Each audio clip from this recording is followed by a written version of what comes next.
I want you to meet Katherine Robertson. Many of you probably already know her. She works at the AG's office. She's general counsel. She is a whippersnapper, firecracker.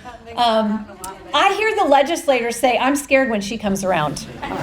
She's tough, and we love that. She's a strong woman. So tell us everything we need to know about what's going on. And I have a timer there for you. Perfect. All right. Well, I have not been called a whippersnapper in quite some time. I'll rely on you to stop me. So we're talking about THC and Delta 8. I just left my office in Montgomery. My car wouldn't crank. I'm coming in here on 2 wheels. So I'm just going to regurgitate this because you know I got it all memorized.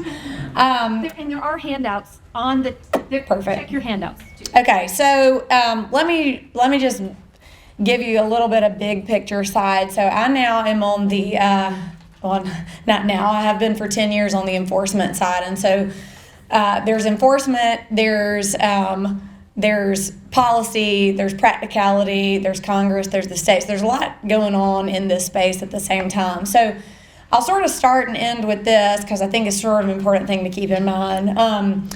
Drug enforcement is a very interesting thing because they're always one step ahead of lawmakers and they're always one step ahead of enforcers. And so over the years, we have dealt with a variety of what we call gas station drugs that, are some spin-off of something that's illegal, but then that somehow, they make a loophole and make it legal. And so we're always chasing, which is frustrating. The THC space in particular is complicated because we are suddenly concerned about the enforcement of Delta 8 and that realm of THC at the same time that we've legalized medical marijuana, and there's conversations in Washington about, descheduling or downgrading real marijuana. And so I'll start and probably end by telling you that, nobody really knows where this is all going to end. So I'll just try to give you the best version of the state of things that I can,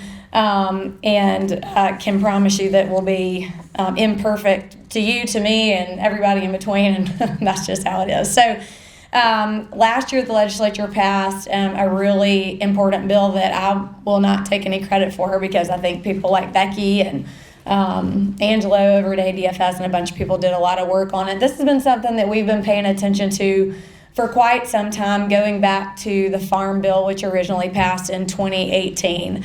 The Farm Bill legalized hemp and hemp products, but was silent on a couple of different things that allow for the proliferation of what we see now as Delta 8, Delta 10, et cetera.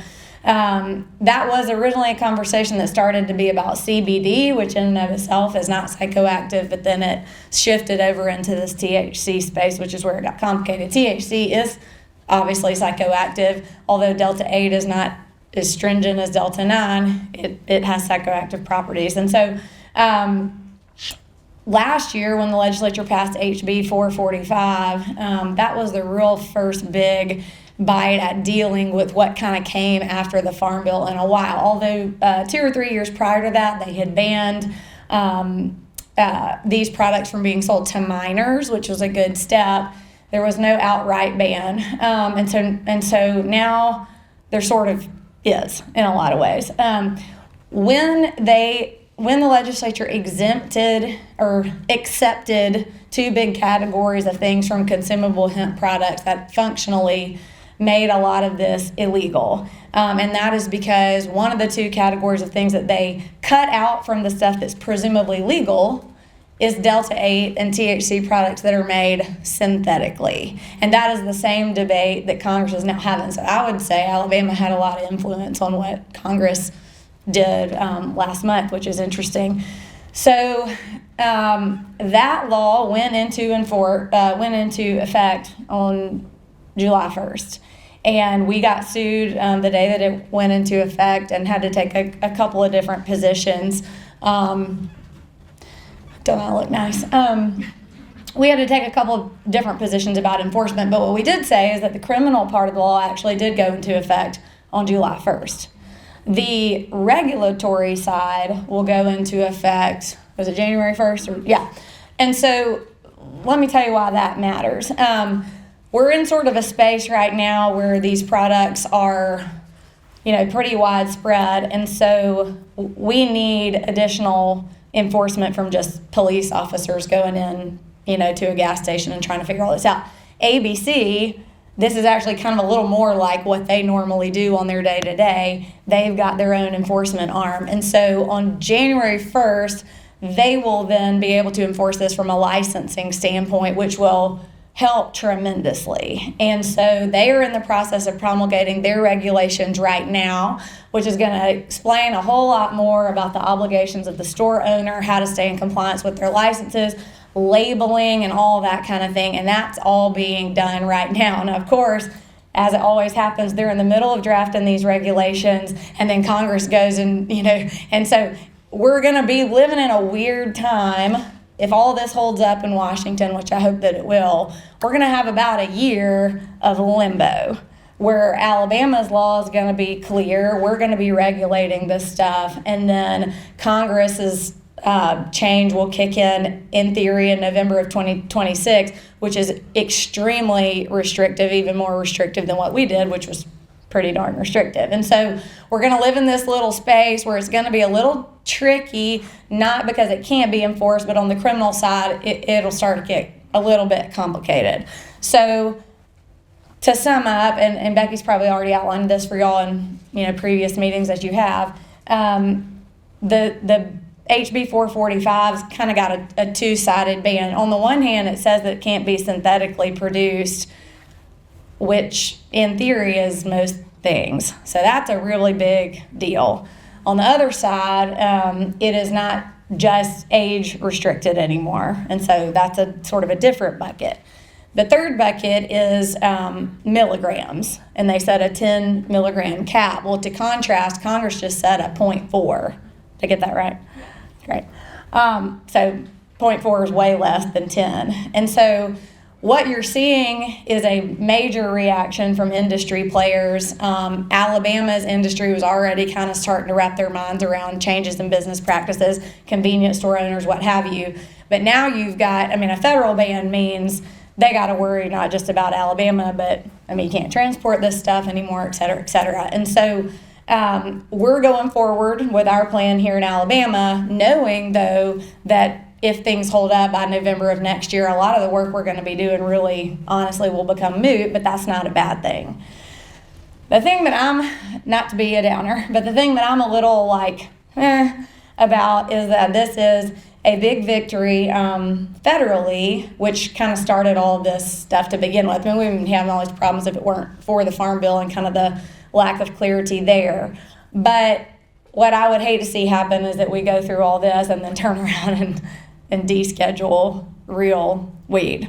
In the meantime, Alabama's got its own medical marijuana problem that has been a little slow to get started. It's going to be heavily regulated as well, and that's a whole topic that we won't get into today. But criminal enforcement is going to be interesting. It is interesting. What the good thing about HB 445 is that the labeling requirements are pretty restrictive, and it would allow a law enforcement officer, and does actually allow a law enforcement officer, to go in to where this is being sold, and it's almost like you've got to prove to me that this is legal in a roundabout way, and they're allowed to take it off the shelf. So I would not expect a bunch of people to go to jail unless it's somebody that's making it and selling it in large amounts and all that. I think what you're first going to see, and what you are already seeing, is get it off the shelves. Get it off the shelves, then you're going to have ABC come in behind us, and when you start dealing with somebody's ability to have a license at all, that's the real punch. And so I think what best I can tell around the state, local law enforcement, just as we did on the CBD stuff, just as we did when medical marijuana passed, there's so many questions about how they do this right. They don't want to get sued. They don't want to, and obviously they're spread thin. And so we're in the process right now of drafting law enforcement guidance. That's what we try to do when there seems to be conflict of law, vagueness, whatever, between Congress and what we're doing here, and two different regulations, civil regulation, criminal. We're in the process of drafting guidance documents for them to encourage them to do enforcement, to also tell them that ABC will be doing enforcement, and I think you'll see benefits to that. So there's a lot to celebrate. I mean, if you'd asked me if Congress would reopen the government by banning synthetic THC or these products, I would have never guessed that.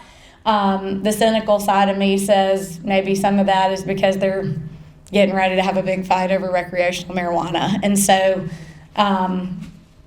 we'll see. That's not to say we can't still regulate and enforce our own state laws here. So just because Congress makes something legal or deschedules it doesn't mean we can't have a harsher law. We just can't have a weaker law. And so there'll always be opportunities for that conversation here. But that's about the best I can do. That's not 25 minutes, but that's about the best I can do to sort of give you the state of the state. Do you want to? Oh, I should have said this, but before I lose my train of thought, there's a reason that we're doing this. There's a reason that we all care about it, and I don't want to not state that. It's because we don't know how this stuff impacts health. We don't know for sure how it impacts minors. We don't have great data yet from inside our state about adverse health effects from Delta 8 and what have you, but it is psychoactive, so you know that those adverse impacts are out there. One thing you hear often is that because marijuana is illegal, you can't study it and can't research it and whatever, but we just don't have great data for, every time there's an evolving spin-off synthetic drug, we don't know.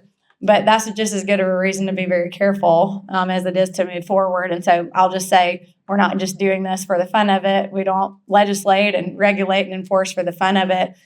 There is a real danger there of particularly minors, but even grown-ups ingesting things and thinking that things are safe that aren't. None of this has ever been FDA approved, ever. That doesn't make it criminal, but it doesn't necessarily make it safe either. And so this is just an evolving conversation. And I would say with any drug or psychoactive substance, err on the side of caution. So Well, I want to thank you for giving that update. And thank you, of course, Christy. What is the status of the SB1 for the next legislative session? That's April's ban. Yeah. Is it April period this year? Yeah, that's April's ban. Is she doing it again? Have you seen it? Yes, is that? Yeah, she's on it. But Okay. I would think you would be in support of it just because it's banning everything. We're still, I guess, with the federal ban, we're still going to look at SB1. Yes, I think it's been filed.